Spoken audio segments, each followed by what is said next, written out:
Okay, hey guys. So today we are making lamb chops. I usually get my lamb chops from Whole Foods, and I usually get the shoulder lamb chops.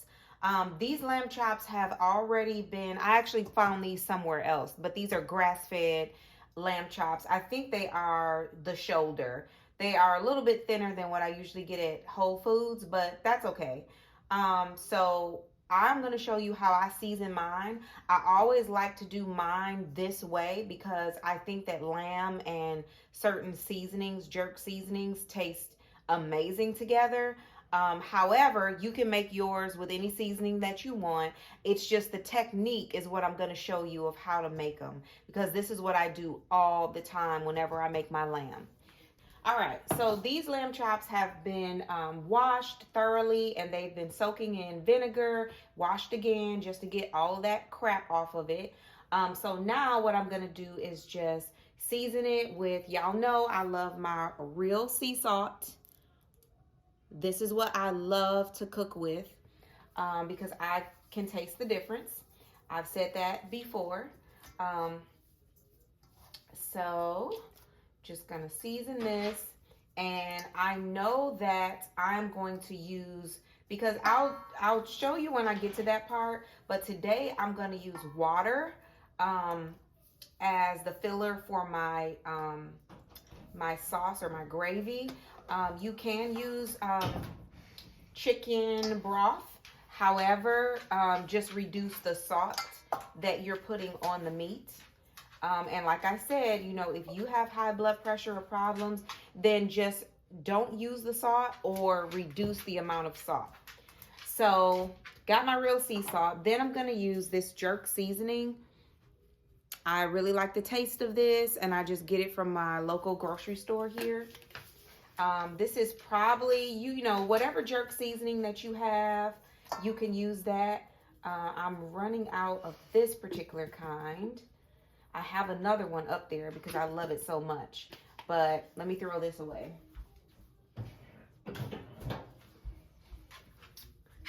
So let's see. Okay, so I have another one, and it just has a different color top. There's nothing different about the seasoning. I don't know why. One of them has a black top, and the other one has a green top. I'm not sure.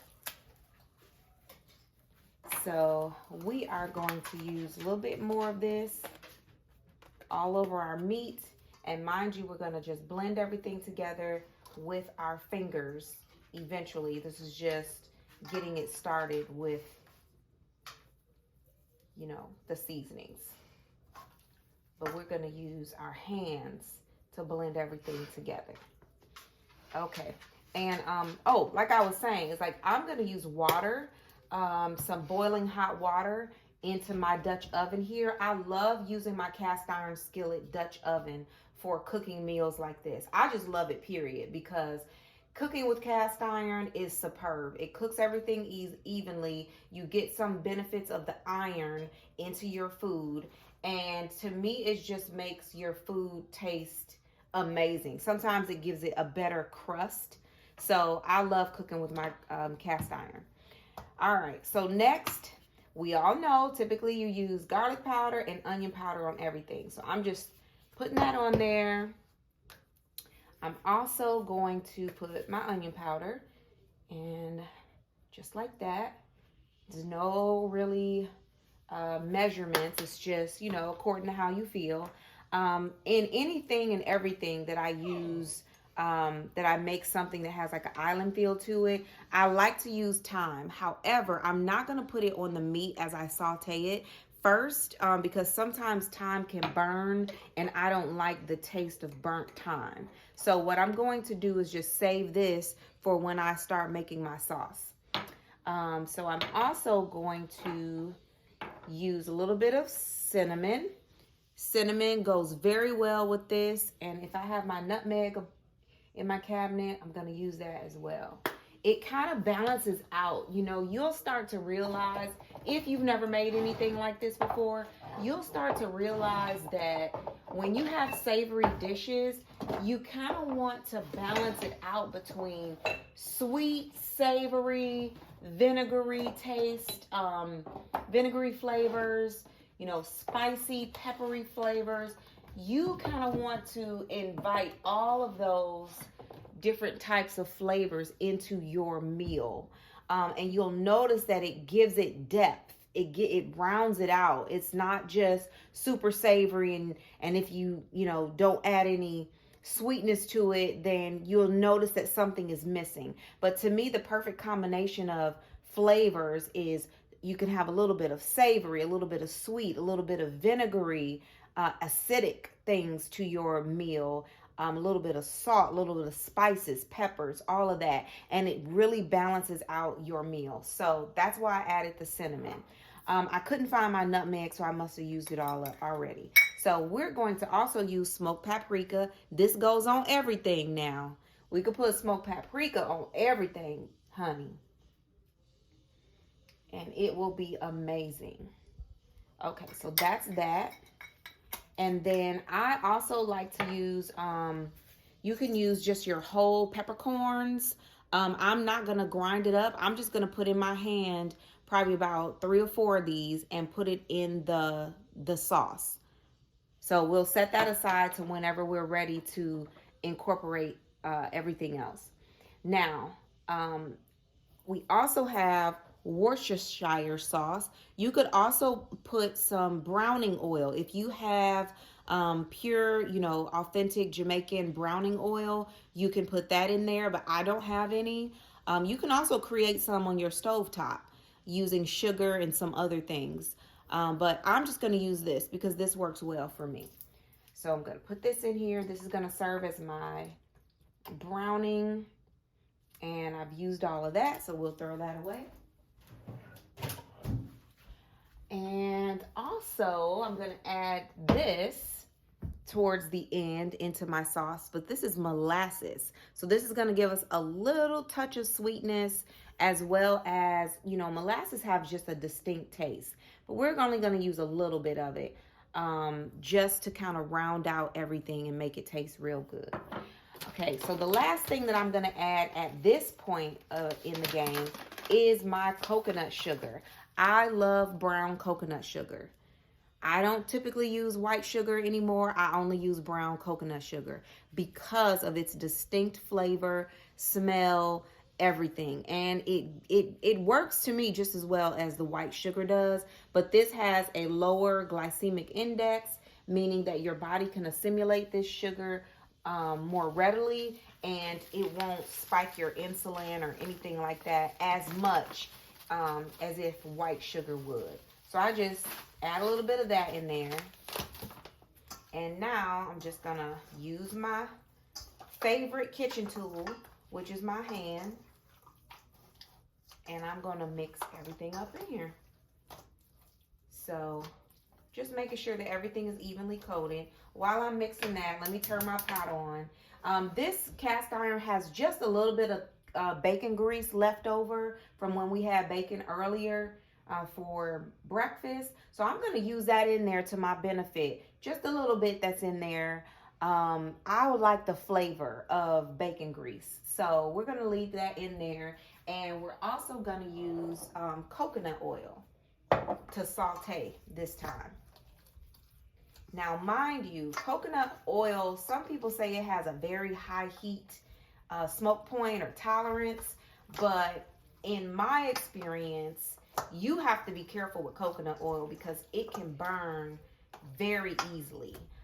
So don't put your pot or your heat on very high because you'll end up, you know, burning your coconut oil too much and it'll start smoking. That's what it's called, you know, having a smoke point. Okay, so it doesn't matter what kind of coconut oil you use, but I like to use this Dr. Bronner's coconut oil, honey, just as long as it says virgin coconut oil and it's raw, it's not refined. To me, that's all that matters. So, but this is what I have right now, but you can use any virgin coconut oil that you have. Okay, and coconut oil is solid. However, if it's in a room environment that it's 75 degrees or higher, then you'll see that it starts to turn liquidy. So it has already started to turn liquidy. So I'm just going to pour some in here. And if it's not enough, then I could just scoop it out. Yeah, I think I'm going to need just a little bit more. So I'll scoop the rest out that hasn't already liquefied.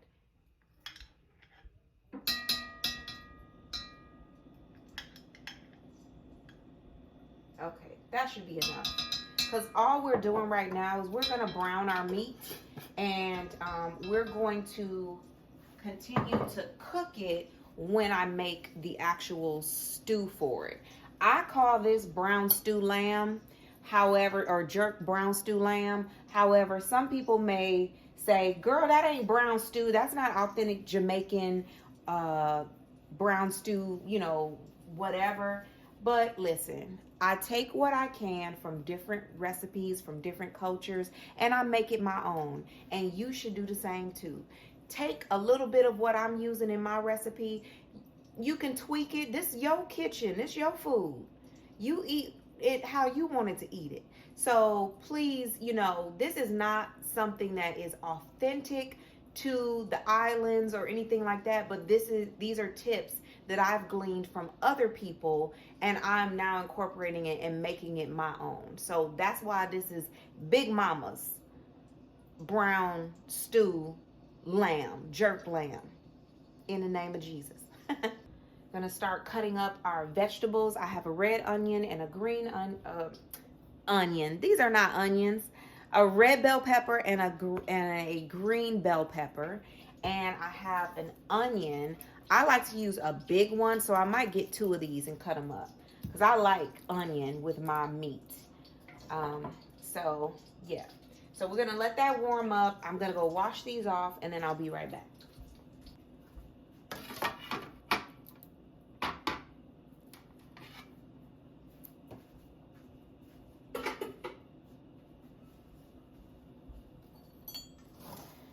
Okay, so our heat seems to be, our grease seems to be hot enough. I can just tell by putting my hands around here. That is good enough for us to start browning our meat. So I'm just gonna take it and lay it in here. You see how thin these are? They're pretty thin. I like to have chunkier ones, but hey, this is all that I could have access to the other day. So this is gonna work just fine. So I'm putting them in here so that they can brown. Now mind you, because they're so thin, you don't want to overcook them now. We just want to get a little bit of color to them so that when we add them all back into the pot together, then they can really cook and get tender, nice, and flavorful.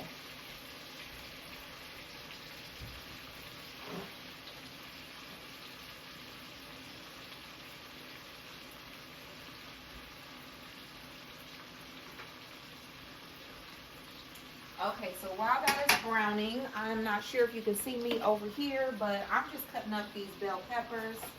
I like to cut up my bell peppers chunky.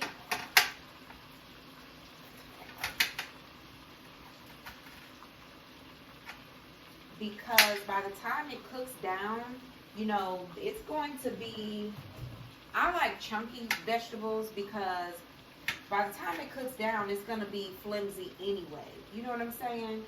So I want to be able to grab it when I pull the meat out so that I can put it on top of my meat and make it, you know, just a part of my meal where it's like a solid part of my meal.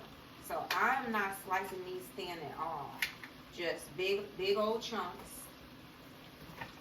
And this is going to go in when I add our liquid to it. So this is a meal, this is a one pot type of thing. You don't have to transfer, you know, your meats to another pot or your veggies to cook them in another skillet. You can really just, you're going to dump everything in there. And we like this bell pepper because it gives us lots of flavor along with the onion. Okay, so making these chunky as well.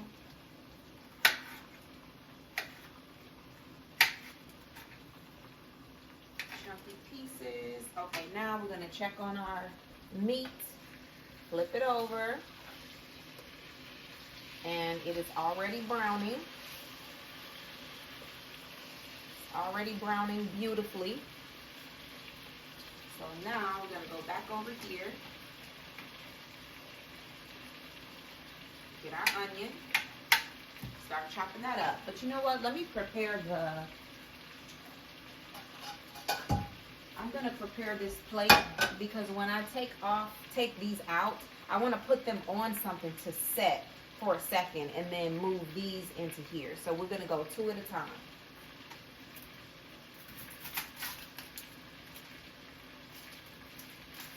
So hopefully this is something that you guys can make, you know, on a weekday.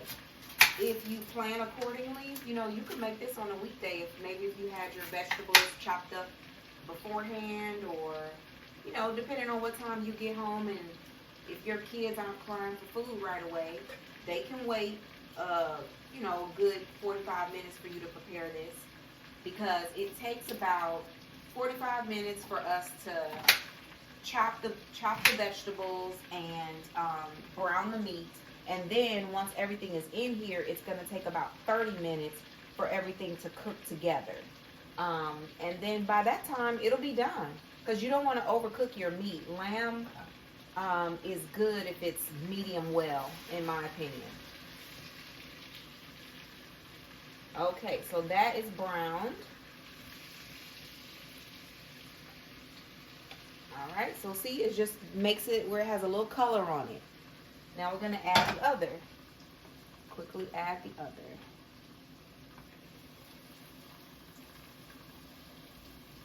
So here are the other pieces.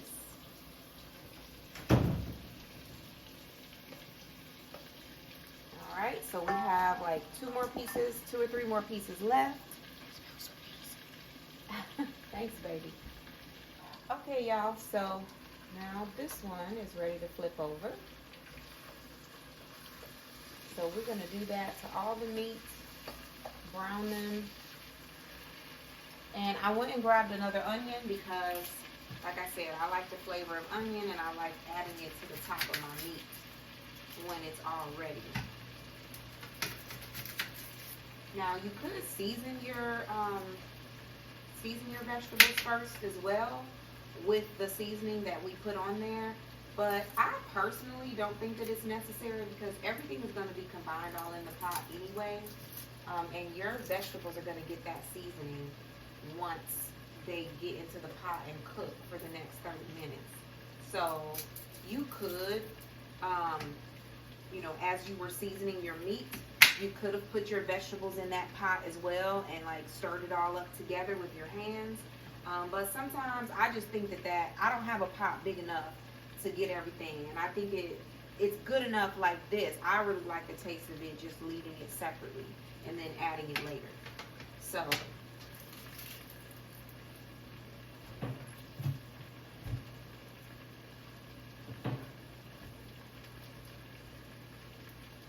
okay, so our vegetables are ready, and then I have some water over there in the kettle that's getting ready to warm up. It's going to start boiling, because when you add the water to your pot, you want it to already be hot. You don't want your water to take down the temperature of your pot, of your lamb, because you want to keep everything at the same temperature. That is, you know, a good way to make sure that you're cooking everything evenly and preserving the flavor and all of that stuff. So okay, so now we're on our last few.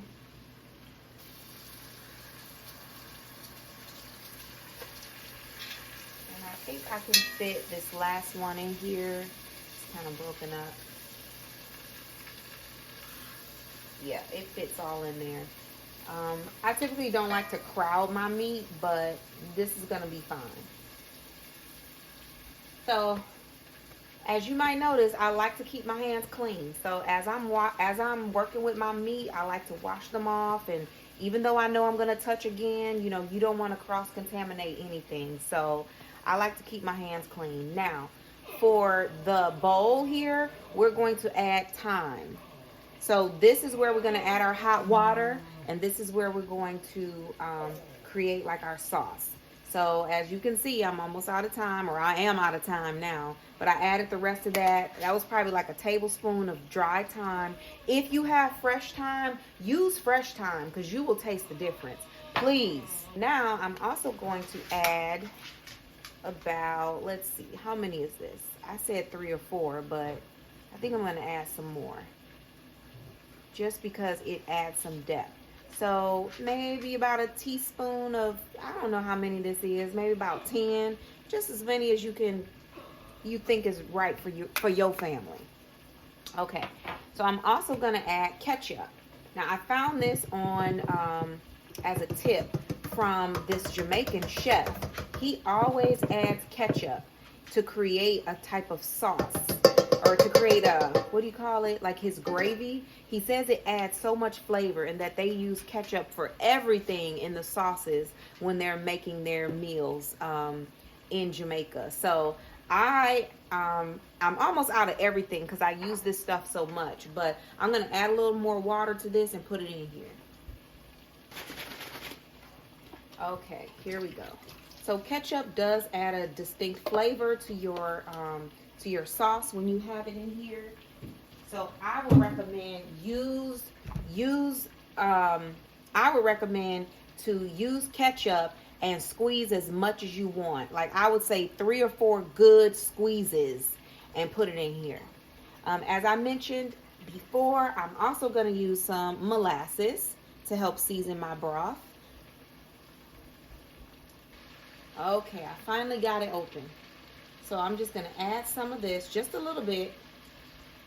I don't know, I would say that's about a tablespoon that I added in there. Okay, the next thing that's key to this is add a little apple cider vinegar. Add a little apple cider vinegar because it's going to add to the acidity of your sauce. But it's going to really balance it all out. You know, we have the sweetness in there. We're going to have some acid, vinegary taste to it. Peppers, you know, thyme, all of that is going to work beautifully together. So I'm going to put my vegetables.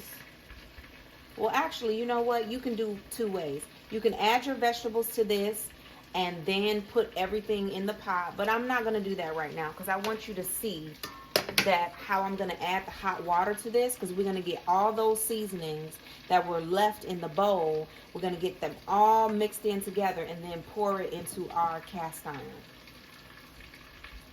Add our meat back to the pan, to the Dutch oven.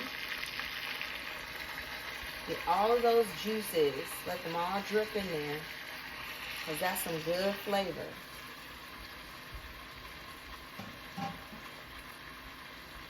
Okay, and now what we're doing, we're just waiting for our water to boil so that we can add it to this bowl and then add it to the pot. We're going to let that sit in there for just another probably minute.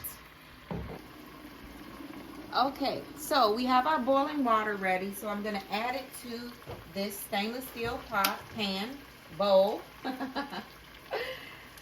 Pan bowl. Okay, so now I'm going to immediately add that to our pot.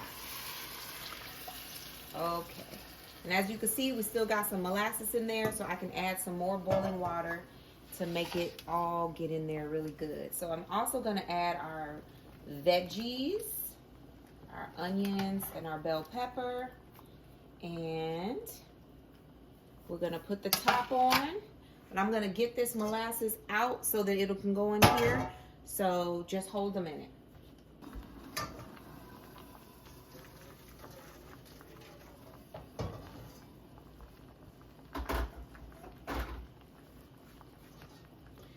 Okay, so I added a little bit more hot water to my stainless steel bowl so that I could really make sure I got all that molasses and the other spices incorporated. And now, just gonna pour that on over in there. And then all that's next is we're just gonna put the top on. And we're gonna set our timer for 30 minutes. And then we're just gonna wait. And when 30 minutes is up, then our food will be ready. So all I'm gonna do now is just go off to the side and prepare our vegetables.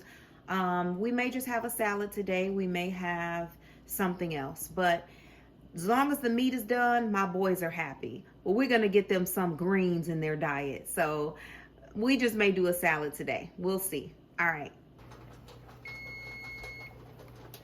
Okay, so that's our timer.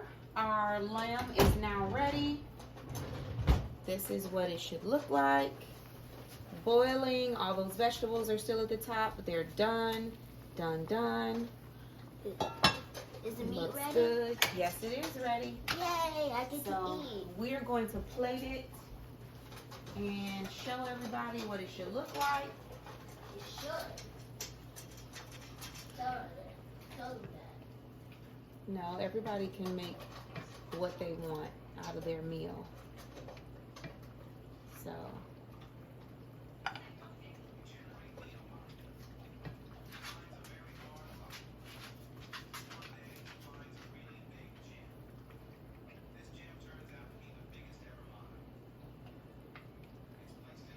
get a lot of those vegetables.